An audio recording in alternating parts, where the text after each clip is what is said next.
we are working on a cattle panel greenhouse.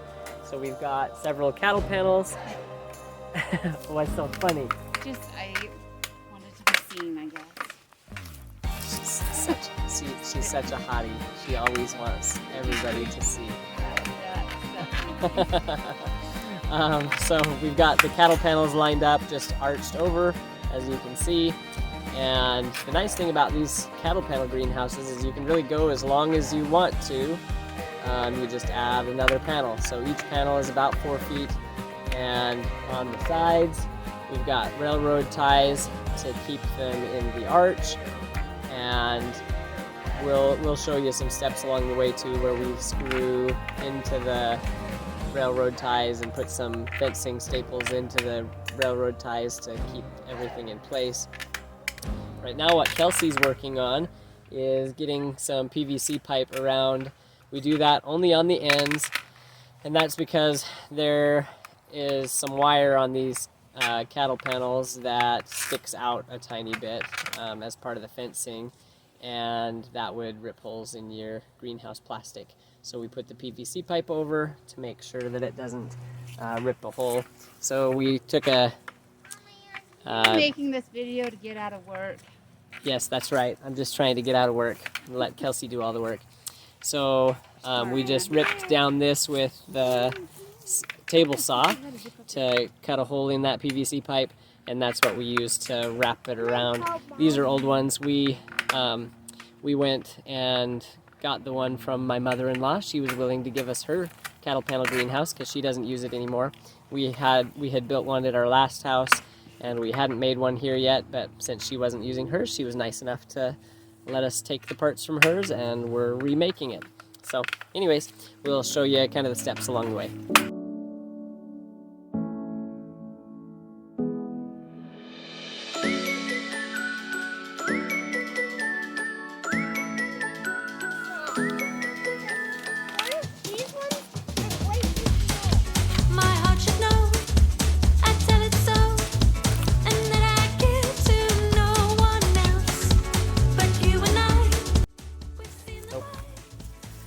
Okay, so we've got the greenhouse plastic out. We, in order to get it over the top and secure it, we took these strips of plywood, and over on this edge, we're going to staple. We wrapped them, so we've got a little extra length. So we wrapped the plywood inside that. Now that will get squished in between the panel and the railroad tie out here, and we'll squish that down and then put screws through the plywood to secure that. Then we'll take the other end of the plastic and send it over the top. Then we'll do the same thing on the other side. We'll wrap that end in the plywood, sink it down, pull it, stretch it as tight as we can get it over these panels. We want it nice and tight so the wind doesn't whip it, because as the wind whips, it'll rip that plastic. So anyways, we'll get it nice and tight, then we'll put screws in.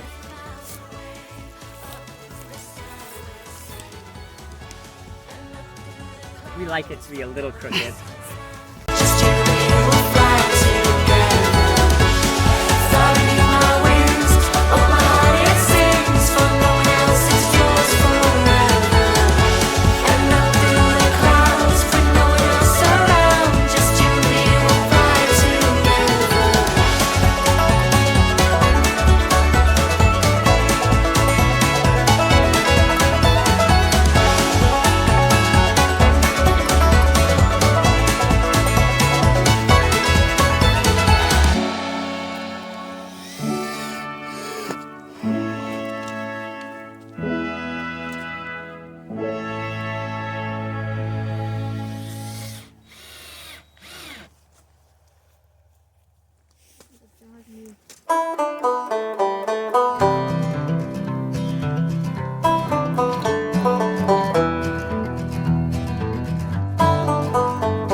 Okay, we are going to work on finishing getting the plastic onto the greenhouse.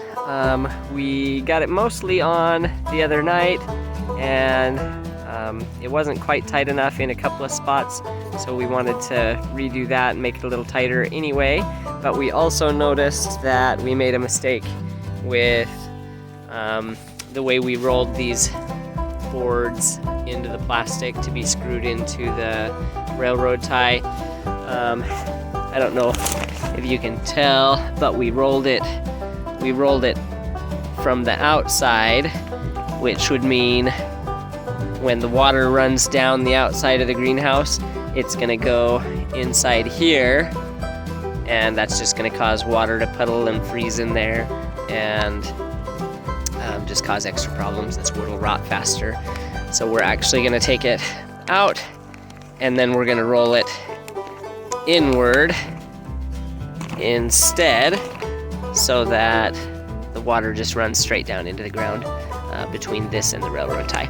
So anyways, we're gonna do that really quick, and we'll show you our progress.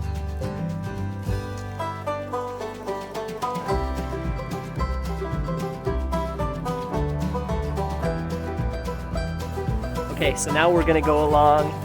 Before I staple the plastic to those boards, I'm gonna go along both sides and kind of try to tighten the plastic so that it's not going over crooked. If it's like six inches even further that direction on the one side than it is on this side, it'll show ripples kind of diagonally across over the top of the greenhouse.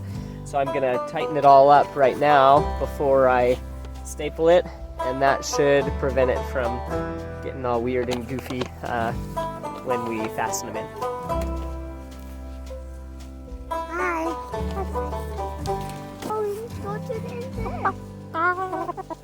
Chicken. 10.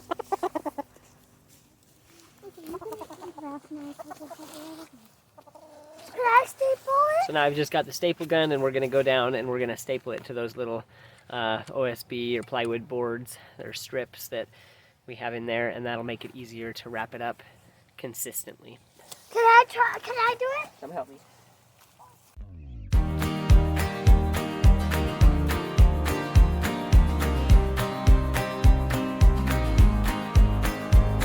Okay, so now we're just gonna kind of roll it inward around that piece of plywood until we get it to where it's a good length, and we can slide it in between the cattle panel and the railroad tie, and we'll push it down as far as we can get it, and then put screws in from the inside through the plywood into the railroad tie, and that's what will keep the plastic from getting loose over time. All right, let's roll it up, boys. Get on the next board.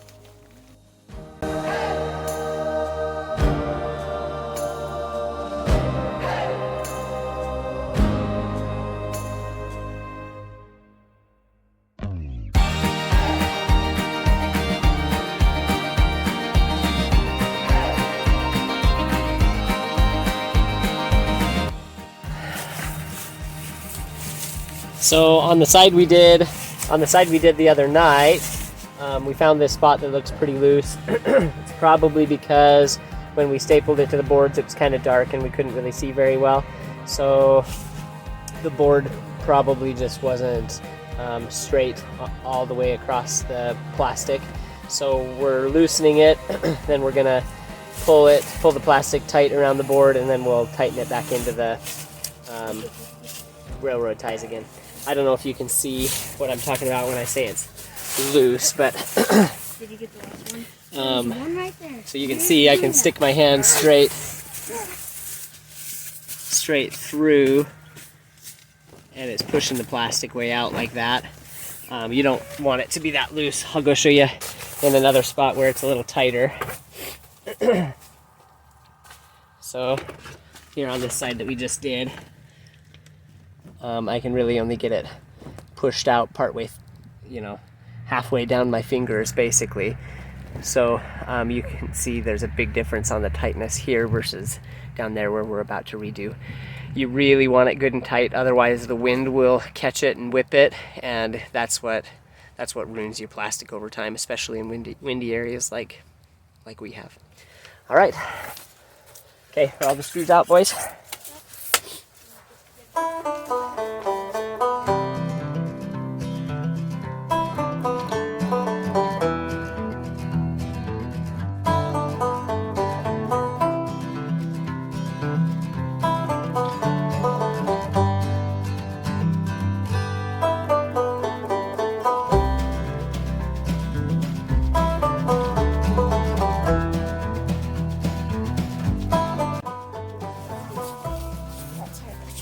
All right, we've got it nice and tight now. So the over the top is done.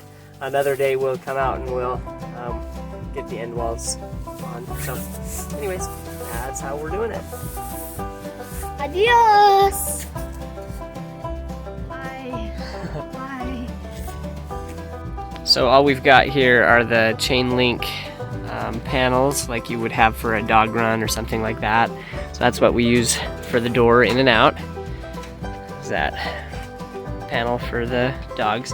At some point I'll put new plastic on this, but I'm not worried about it for the winter because I'm not going to be using it to grow plants in for the winter. It's really just kind of a windbreak for the animals. But all we really did is wired it on with pieces of wire onto the cattle panels so that it'll hold it on, and then I can unwire it when it comes time to put the animals back outside. Okay, now I'll show Jackson putting on some of these clips. Okay, so to tuck the greenhouse plastic around these corners, we've got these little pieces of PVC that's a slightly larger size than the PVC that we have to wrap around the corners of the cattle panels. That's so the plastic doesn't get torn up by the cattle panels. So Jackson, go ahead and put one on and show them how they clip on. Yeah, that one worked good. Okay, show us that one. This one? So just a piece of PVC that we cut that little strip out of so that it would clip right over top of the other piece of PVC. And that holds the plastic down really nicely. Keeps it tight. Okay, so that pretty much wraps up our cattle panel greenhouse project. We've got the ends on both ends. We'll do some work in the spring to get the ends, get some new plastic on those and make them a little tighter. At this point, we're really just trying to seal it up for the winter so it's mostly a windbreak for the animals. You'll see I've got this window open. I'm actually going to leave that wide open for the winter. The animals don't really need it to get hot, and in fact it could be dangerous for the animals if it's too hot in the winter. Our rabbits, we've actually had more rabbits die of heat than cold, so I'd rather have good ventilation for the chickens and the rabbits than have it hot. Really all I'm trying to do is keep the animals dry and give them a good windbreak.